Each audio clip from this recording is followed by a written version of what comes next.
जहां अंग्रेजों को संकट होता था वहां उनकी मदद के लिए आते थे। उस समय राव तुलाराम जैसे बहादुर योद्धा ने अंग्रेजों के खिलाफ लड़ाई लड़ने का साहस दिखाया था, तो उस अमर शहीद को सत सत प्रणाम, सत सत नमस्कार।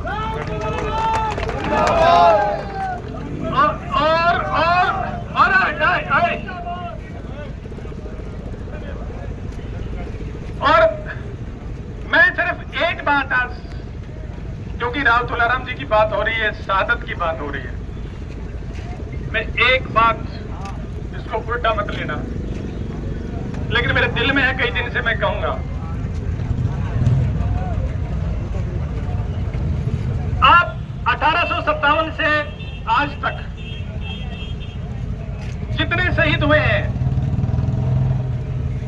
रानी झांसी, तात्या टोपे, नाना साहब, मंगल पांडे, राजा नाहर सिंह, जितने शहीद हुए हैं, उसके बाद में भी भगत सिंह, राजगुरु सुखदेव और चंद्रशेखर आजाद, खुदीराम बोस, उधम सिंह, असंख्य शहीद हुए हैं।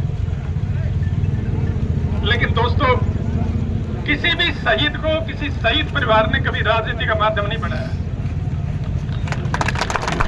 हम ही ऐसे हैं जो इतने साल बाद भी राव तुलाराम की आत्मा को राजनीति से मुक्ति नहीं दे रहे। तो मेरा निवेदन है कि अब तो 20, 22, 25 साल के बाद में तो बेटा भी बाप को कह देता है कि भाई मैं अब ठीक अपना रोजी रोटी खुद कमा लूंगा, अपनी खुद कर लूंगा।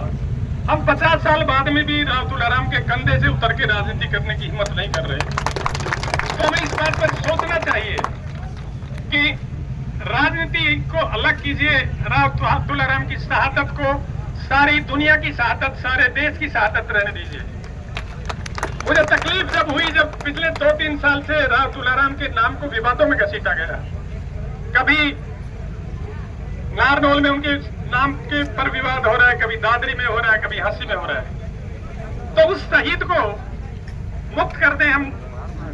मैं तो सभी से, अहिरवाल की सारे क्षेत्र से अपील करता हूं कि इस बात पे विचार कीजिए कि राव तुलाराम के नाम पर आगे राजनीति ना हो। धन्यवाद, जय हिंद। और अगली बात में जो कहनी है, अब सभी यहां से चल के पौधारोपण का कार्यक्रम करेंगे।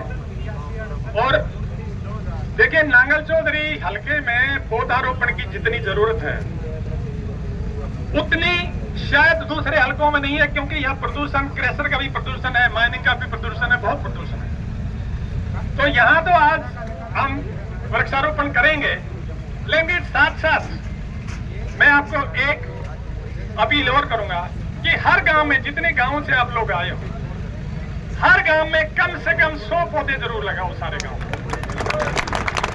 क्योंकि हमें नांगल चौधरी को हरा भरा बनाना है, और हर गांव जब हरा भरा बनेगा तो परिवार और पर्यावरण भी अपने आप सुधर जाएगा और सारी व्यवस्थाएं ठीक हो जाएगी। आप सभी इतनी संख्या में आए, और मैं उम्मीद करूंगा कि सारे अब नियमित संयमित तरीके से एक लेन में चलेंगे सारे।